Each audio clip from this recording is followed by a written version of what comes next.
भारत में इंतखाबात का मौसम अपने जोबन पर है। भारतीय वजीर-ए-आज़म नरेंद्र मोदी तीसरी दफा वजीर-ए-आज़म बनने की दौड़ में शामिल है। ऑपोजिशन ने इंडिया नामी अलायंस के जरिए उनका रास्ता रोकने की कोशिश तो की है, मगर आखिरी फैसला भारतीय अवाम का होगा। हिंदुस्तान एक बहुत बड़ी जमहूरियत है और इलेक्शंस को प्रेडिक्ट करना कोई आसान काम नहीं है।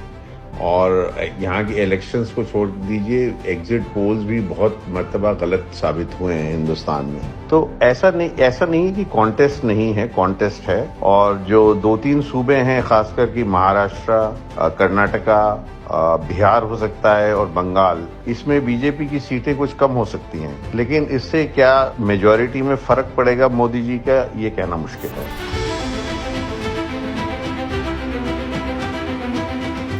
Indian media and other things जो बताएंगे तो दे आर सेइंग कि मोदी विल बी जो थर्ड टर्म जीतने वाले हैं। उनके पॉपुलैरिटी भी ज्यादा है, ऐसे नहीं कि पॉपुलैरिटी कम है। But the thing is it's not exactly that clear, because बहुत चीज काम भी नहीं कर रहा है, क्योंकि जो जगह में उनका ही used to have larger support और पहले से इतना सीट पहले मिल चुका है जो स्टेट में, और वो बहुत कुछ स्टेट से, एटलीस्ट 12-13 स्टेट से इंडिया में, जहाँ पे और वो इम्प्रूव नहीं कर सकते, उनका नंबर डिक्रीज हो सकता है। उनका जो चलता था कि जो राम टेम्पल बनाए थे उसके ऊपर वो जीत जाएंगे, वो चीज नहीं चल रहा है। तो वो अभी भी बहुत कुछ जो मुस्लिम हिंदू डिवाइड करने में लगे हुए हैं। For the first time he attacked Pakistan. तो ये जब से जाता है जब उनका सिचुएशन अच्छा नहीं होता है। जो अपोजिशन अलायंस है वो कुछ जगह में इम्प्रूव कर सकते हैं, वो चीज भी है, तो वो चीज इम्प्रूव कर लेंगे। इस वक्त अगर आप मुझसे पूछेंगे कि किसका पलड़ा भारी है, तो मैं तो यही कहूंगा कि नरेंद्र मोदी के सामने कोई रेस पे है ही नहीं। प्रधानमंत्री मोदी ने जिस प्रकार से पिछले 10 साल में जो विकसित भारत का संकल्प लेके जिस प्रकार के उन्होंने सकारात्मक कार्य किए हैं, जिस प्रकार की जमीनी कार्रवाई हुई है, चाहे वो सड़कों की बात हो, चाहे वो हमारे गाँव में बदलाव की बात हो, बिजली की बात हो, पानी की बात हो, हमारे देश में जो डिजिटल एक फाइनेंशियल इकोसिस्टम जो बन गया है, जहां पे आप सोचें कि 80 करोड़ लोगों को हमारे देश में 5 किलो राशन मुफ्त दिया जा रहा है सरकार के कारण, और इस सारा का सारा डिजिटल इकोसिस्टम के जरिए किया जा रहा है। मुझे नहीं लगता कि 2024 के चुनाव में 1% भी हमें कोई डाउट होना चाहिए कि सरकार किसकी बनने वाली है। भारत में हालिया दिनों के अंदर नॉर्थ और साउथ की डिवाइड के हवाले से काफी बात हो रही है।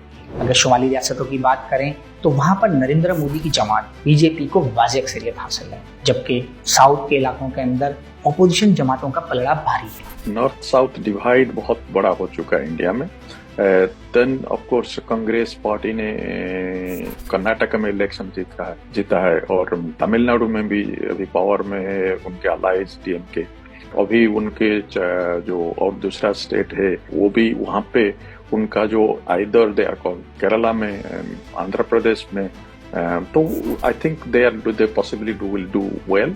सो साउथ में तो उनका पोजीशन, कांग्रेस का पोजीशन और कांग्रेस और अलायंस का पोजीशन बेटर होगा मोदी के अगेंस्ट में। But that's what I was saying आपको पहले से, क्योंकि जो नॉर्थ इंडिया में जो है, नॉर्थ इंडिया में मोदी पिक हो चुका है 2014 और 19 में, और वो पिक पोजीशन आएगा कि नहीं आएगा उस पर और क्वेश्चन मार्क है। तो क्योंकि वो जो सोच रहे थे कि राम मंदिर के वजह से सपोर्ट मिल जाएगा, तो वो मुश्किल है। पर्टिकुलरली यूपी में कांग्रेस और जो समाजवादी पार्टी मिल गए हैं, तो वो जो अलाई बन के लड़ रहे हैं इलेक्शन, तो उसमें लग रहा है कि वो they might get also some seats. तो यूपी फुल नहीं आएगा। और बिहार में भी जो कांग्रेस के जो अलाई है आरजेडी, जो लालू यादव की पार्टी है, उनके बेटा, उनको जो रैलीज में देख रहा हूँ वो बहुत क्राउड ड्रा कर रहे हैं। तो यूपी बिहार सिचुएशन इतना अच्छा नहीं है जो पहले भी 2019 में था मोदी के लिए। तो आई थिंक लग रहा है कि कुछ भी हो सकता है। तो ऐसे बोलने की कि मोदी जीत जाएगा it's a given, I don't think so. और नॉर्थ साउथ डिवाइड में आपको बोला हूँ कि साउथ में मोदी का कम सीट मिलेगा 2019 से एटलीस्ट। पाकिस्तानी इंतखाबात के दौरान हमने लेवल प्लेइंग फील्ड का तस्करा बहुत सुना था, मगर अब भारतीय इंतखाबात के दौरान भी इसका काफ़ी जिक्र खैर हो रहा है, और इसकी बुनियादी वजह मोदी मुखालिफ इत्तेहाद के 2 अहम वज़राए आला की गिरफ्तारी है। इसके अलावा कांग्रेस के फंड्स के इस्तेमाल पर भी पाबंदी आयद की गई है, और इसके अलावा बहुत सारे कई ऐसे इक़दाम हैं जिससे अपोजिशन को ये लगता है कि उनकी आवाज़ को दबाया जा रहा है।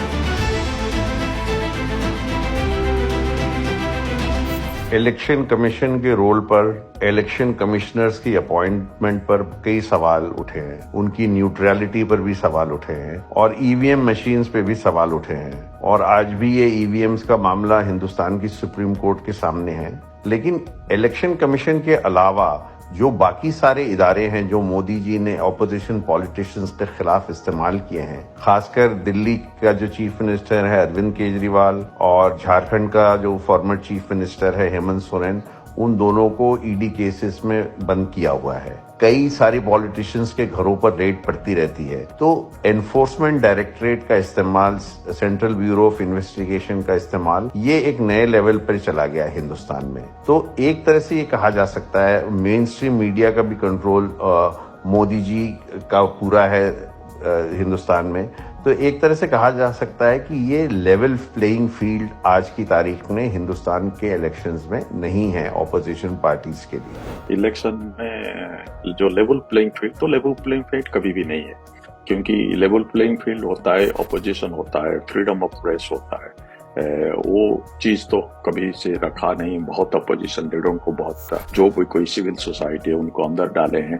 There is a huge funding scandal which जो पैसा सब कुछ उनके पास है, पावर सब कुछ बीजेपी के पास है। And then the other thing is what has happened, they have also arrested 2 chief minister, not only Kejriwal, Hemant Soren, another leader in the central India. तो ये कोई चीफ मिनिस्टर कभी जो सिटिंग चीफ मिनिस्टर जेल में नहीं होता, पर्टिकुलर दिल्ली का चीफ मिनिस्टर, उसका पार्टी, उनका पार्टी भी पावर में है पंजाब में एंड दिल्ली में, and he is considered as very big leader. तो कांग्रेस पार्टी के भी सब फंड्स रखे हुए हैं अंदर, they have with number of problems उनको कर रहे हैं। कोई प्रेस में भी उनके एडवर्टाइजमेंट छपा नहीं रहे। तो ये ऐसे इलेक्शन नहीं होता है। इलेक्शन देखिए, इंडिया का जो ये था, वो तो डेमोक्रेसी कब से बंद हो चुका था, वो इलेक्टोरल ऑटोक्रेसी था, क्योंकि इलेक्शन के वजह से वो लड़ के जीत रहे थे, तो इलेक्टोरल ऑटोक्रेसी था। अभी जो इलेक्शन हो रहा है ये इलेक्टोरल ऑटोक्रेसी भी नहीं है, ये टोटल ऑटोक्रेसी है, क्योंकि इलेक्शन ऐसे नहीं होता है। इलेक्शन होता है जब there is a field, at least even if not level playing field, जो ऑपोजिशन है उनको एक कुछ पॉसिबिलिटीज मिलता है, देयर इज कि वो इलेक्शन लड़ सकते हैं, and there is a possibility also they can defeat the party in power. But बहुत प्रॉब्लम है जो इसीलिए मैं बोल रहा हूँ, it will be a miracle if Modi will be not winning the election. But there is only, if you want to country like India, 1.4 billion people, and its future, its survival, you only need a miracle to survive it. मज़ीद news updates और digital stories के लिए subscribe करें don news Pakistan.